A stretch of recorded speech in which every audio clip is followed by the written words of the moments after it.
Roughneck Blaze. Roughneck Blaze. Custom sounds of the road boy thing.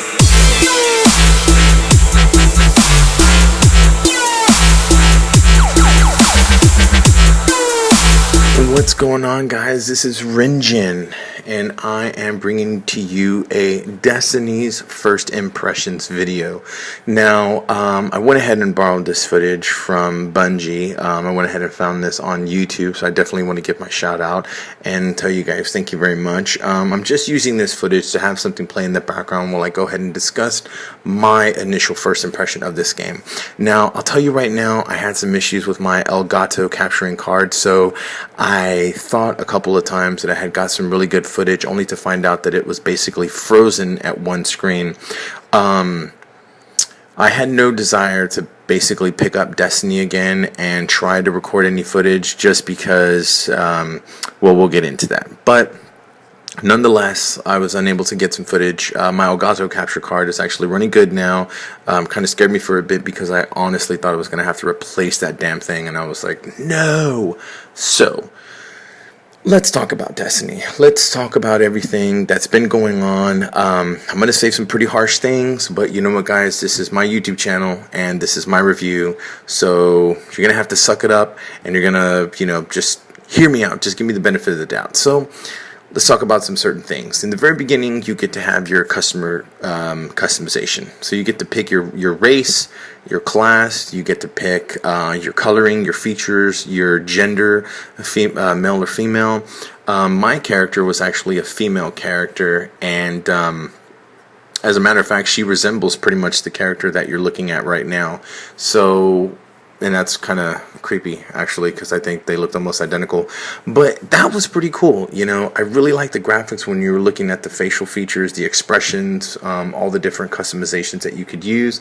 I was pretty impressed by that. And when I first saw that, I thought I was diving into something that was going to be the beginning of a beautiful relationship. And was I sorely freaking mistaken?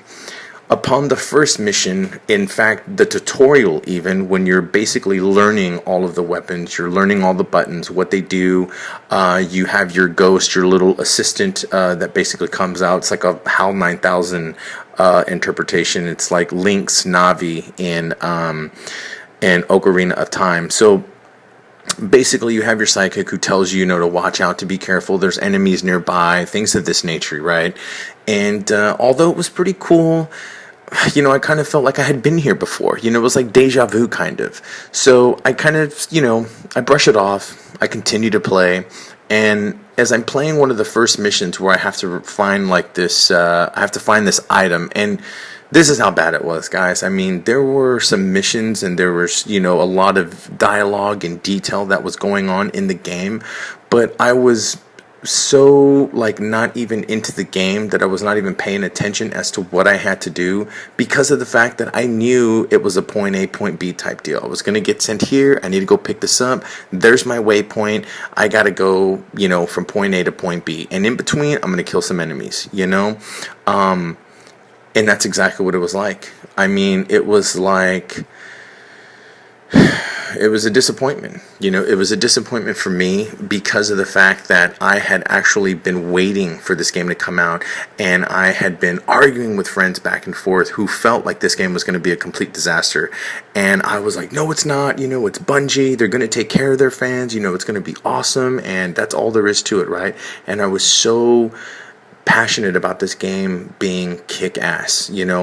Granted, I do think there's going to be some diehard Bungie fans and some people that truly find this game amazing and refreshing at the same time. And if you're one of those people, then by all means do not let any of my comments deter you from enjoying this game, because I really do hope you enjoy it without any biased opinion. But with that being said, you might want to stop listening to this right now because I'm about to go off.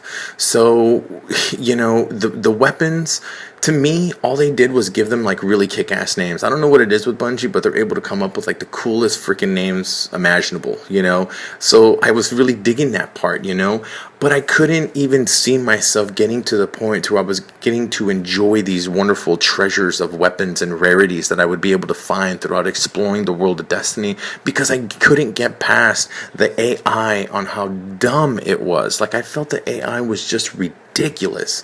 It felt like it was basically foosball. Like, these things were just going left and to the right and not chasing me. They weren't like going out of their way to come and attack me, to kind of get me out of my safe zone. I mean, this is a next gen game, and I'm expecting a next gen experience, which failed miserably. Bungie, first of all, I felt did not take care of their Microsoft fans. Yes, I know they're on PlayStation 4, so I know their allegiance is completely different, but still, guys, I mean, really, Microsoft put you guys on the map with Halo. You started this whole entire journey. Hey, in the end, it might not have been the best journey, but you guys made it completely enjoyable for the rest of us, and for that, I am completely thankful. Why? Because I would not have loved Halo if it hadn't been for Bungie as much. I mean, there's just no way. 343 is kind of screwing the pooch. I'm giving him the benefit of the doubt with the new Master Collection that's coming out, so please do not fuck up Halo 2, because I will forever write 343 off completely. With that being said, I had really high hopes for Bungie. I knew that they were going to go with PlayStation 4 first. Why? It's probably written in the contract somewhere. It's the first game that's being released, from Bungie. It's going to be on their PS4. They just, had their, this is the first game in which they're testing waters on a new platform, new console. So of course, PlayStation, Sony, they were going to have first dibs. All the DLC wouldn't surprise me that it comes out in the future and it's on PlayStation first.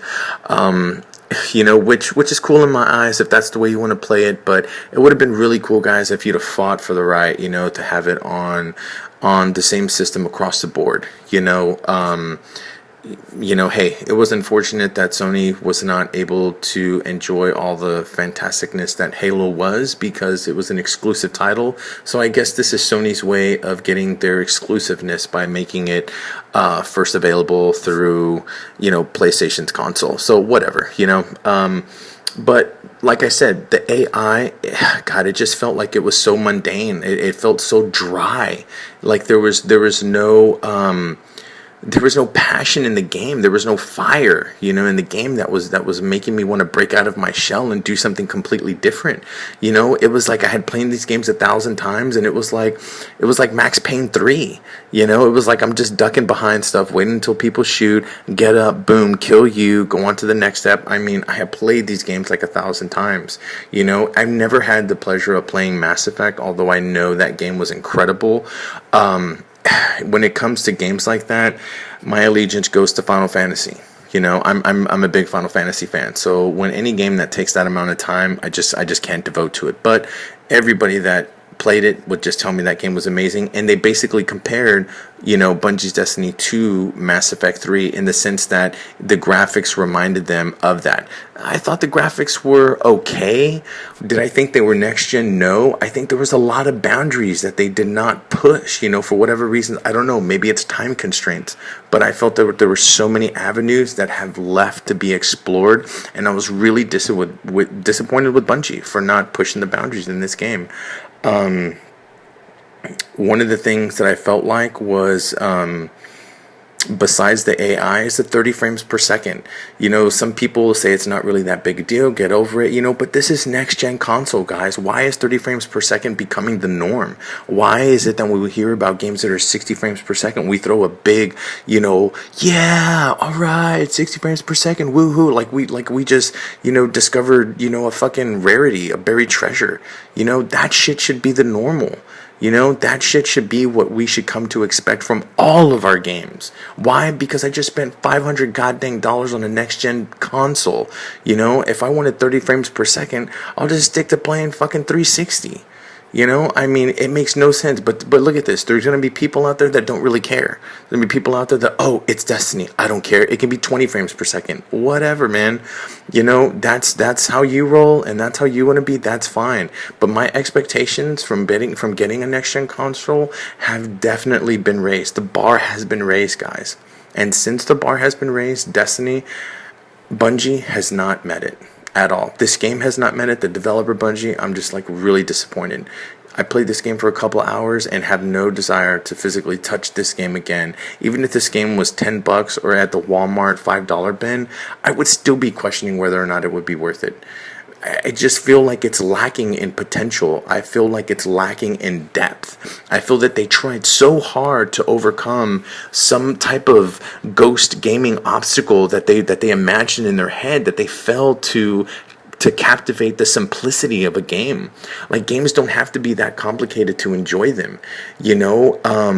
Sometimes simple is better. Sometimes not, you don't have to fix something that isn't broken, and Bungie's method when it came to Halo was not broken. It was fun. It was exciting, This game seems like it tries so hard to blend two categories together that it failed.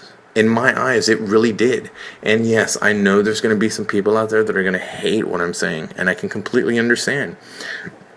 By all means, enjoy this game. I just cannot see myself spending this amount of time on a game that I feel is going to do nothing for me. I have no heart-pounding moments like I had when I played Borderlands, when I was, discovering different guns and trading them out, and trying out different tricks, and even when we're farming, certain types of guns, were so freaking awesome. And I honestly feel like if I were to farm for a gun in this game, even if that's what you have to do, I honestly do not know if you farm for guns or if you just have to play, so long and all of a sudden you get a rarity gun. I honestly don't know how it goes, but even if you did have to farm or you had to spend time, to try and find a weapon of sorts, I still don't see this game bringing anything to the plate. I don't see it having that initial type of excitement, that Borderlands had. The gameplay is so reminiscent of that. I can't escape it.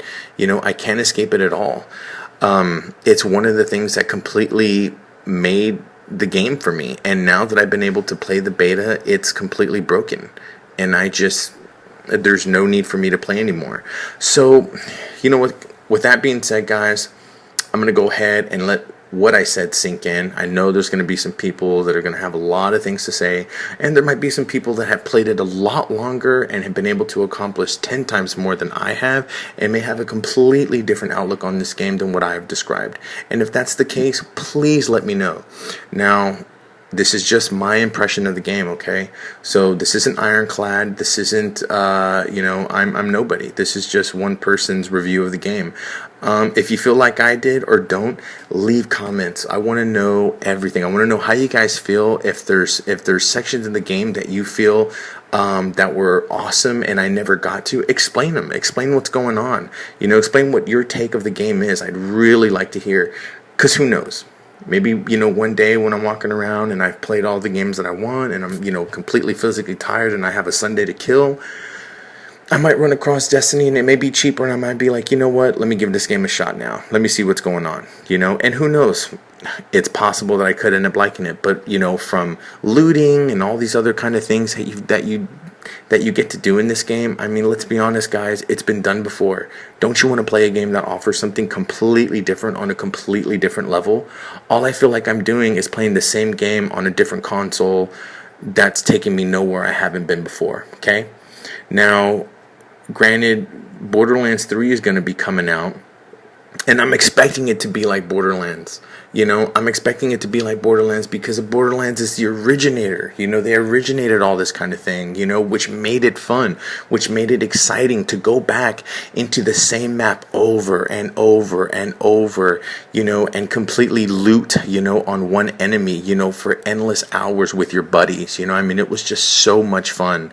I don't see this game having that potential. I definitely see Bungie having potential in the future to make something completely different and to redeem themselves.